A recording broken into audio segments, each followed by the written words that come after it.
আসসালামু আলাইকুম। এটা হচ্ছে gear up gaming keyboard and mouse, যেটা দিয়ে আপনারা স্মার্টফোনে গেমগুলো খেলতে পারবেন পিসির মতো করে। তো এটাকে কিভাবে কানেক্ট করতে হয় আসলে আমরা দেখাই। শুরুতে সেটআপটা বলে দিচ্ছি। এখানে অনেক ইম্পর্টেন্ট জিনিস, আমরা একটা পাওয়ার ব্যাংক বা আপনি যে কোনো ধরনের 5 ভোল্টের একটা যে অ্যাডাপ্টার আছে সেটা দিয়ে এটাকে কানেক্ট করতে পারবেন। আমরা এখানে বেসাস আদামান নিয়েছি, তো এটাকে আমরা এই যে এটার সাথে কানেক্ট করে নিয়েছি। এখানে কানেক্ট আছে। আর মোস্ট ইম্পর্টেন্ট, এটা অনেকে ভুল করেন, মাউসের যে সাইন সেখানে মাউস কানেক্ট করতে হবে, কিবোর্ডের যে সাইন সেখানে কিবোর্ড সাইন মানে অ্যাড করতে হবে।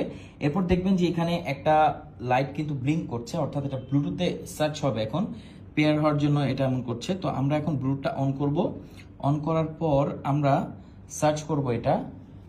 এখানে লেখা আছে দেখেন M1 Pro, এটার মধ্যে কিন্তু লেখা আছে। আমরা M1 Pro এটা এই যে অলরেডি এটা কানেক্টেড হয়ে গেছে, কজ আমি এটা কানেক্ট করেছিলাম। M1 Pro এটা আপনারা কানেক্ট করবেন।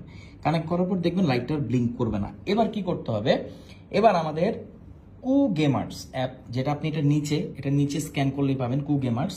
তো সেই অ্যাপটা ইনস্টল করতে হবে। অ্যাপটা ইনস্টল করার পর আমরা এখানে কিছু বিষয় আছে, আপনাকে প্রথমে সেট আপ করতে হবে আপনার এই মাউস আর কিবোর্ডটা। এটা স্বাভাবিক।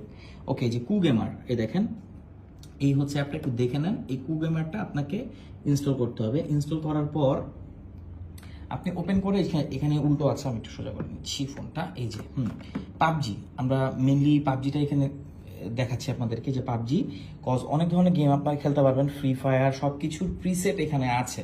আর যদি না থাকে আপনি সেট আপ করে নেবেন। যেমন এখন আমরা পাবজিটা এখানে নিয়েছি। দেখেন শুরুতে কি করতে হবে, আপনাকে পাবজি গেমটা ওপেন করতে হবে।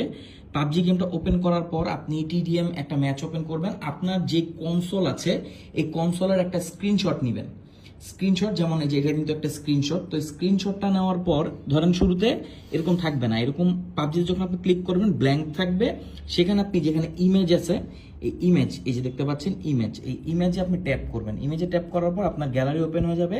সেখান থেকে আপনি যে আপনার যে ইন্টারফেসটা আছে সেটাকে আপনি সিলেক্ট করবেন। যে আমি সিলেক্ট করেছি ইন্টারফেস। এবার আপনি আপনার হাতে যে টাচ করে করে আপনি এই বাটনগুলোকে কনফিগার করতে পারবেন। দেখেন এখানে যতগুলো বাটন আছে, এই মাউসের যে বাটন আছে সবগুলোই কিন্তু এই যে এখানে আছে, T F F G F